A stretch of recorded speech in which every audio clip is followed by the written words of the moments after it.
একজন কিশোর যাকে নিজের ভাইয়েরাই মৃত্যুর মুখে ঠেলে দিয়েছিল, কূপে ফেলে রেখে গিয়েছিল একা। কিন্তু সেই ছেলেই একদিন হয়ে উঠেছিলেন একটি দেশের সবচেয়ে ক্ষমতাধর ব্যক্তি। কিভাবে?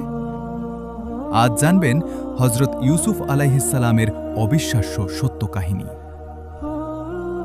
ছোটবেলা থেকেই ইউসুফ আলাইহিসসালাম ছিলেন অত্যন্ত সুন্দর, নম্র, ভদ্র এবং সত্যবাদী।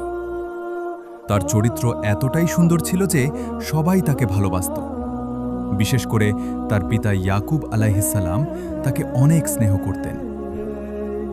এক রাতে ইউসুফ আলাইহিসসালাম একটি আশ্চর্য স্বপ্ন দেখলেন। তিনি দেখলেন 11টি নক্ষত্র, সূর্য এবং চাঁদ তাকে সিজদা করছে। ভোর হতেই তিনি দৌড়ে তার বাবার কাছে গিয়ে বললেন, হে আমার পিতা, আমি স্বপ্নে দেখেছি 11টি নক্ষত্র, সূর্য ও চাঁদ আমাকে সিজদা করছে।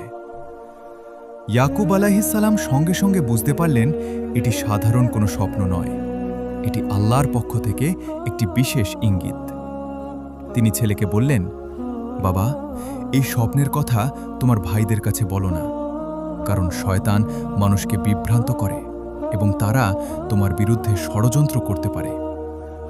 কিন্তু তখনও ইউসুফ আলাইহিসসালাম জানতেন না তার জীবনের সবচেয়ে কঠিন পরীক্ষা সামনে অপেক্ষা করছে। ইয়াকুব আলাইহিসসালামের অন্য ছেলেরা লক্ষ্য করত তাদের বাবা ইউসুফ আলাইহিসসালামকে খুব বেশি ভালোবাসেন। ধীরে ধীরে তাদের হৃদয়ে হিংসা জন্ম নিতে লাগল। একদিন তারা সবাই গোপনে একত্রিত হল। এক ভাই বলল, যতদিন ইউসুফ থাকবে বাবা কখনো আমাদের সমান চোখে দেখবেন না। আরেকজন বলল, চলো তাকে দূরে কোথাও ফেলে রেখে আসি। অনেক আলোচনা শেষে তারা ভয়ঙ্কর একটি পরিকল্পনা করল। ইউসুফ আলাইহিসসালামকে একটি গভীর কূপে ফেলে দেবে, যাতে কেউ আর তাকে খুঁজে না পায়। পরের দিন তারা বাবার কাছে এসে বলল, আব্বা, ইউসুফকে আমাদের সঙ্গে খেলতে পাঠিয়ে দিন, আমরা ওর ভালোভাবে দেখাশোনা করব। ইয়াকুব আলাইহিসসালামের মন সায় দিচ্ছিল না। পরের ভিডিওটি দেখতে চাইলে এখনই লাইক, সাবস্ক্রাইব করুন আর কমেন্টে লিখুন পার্ট 2।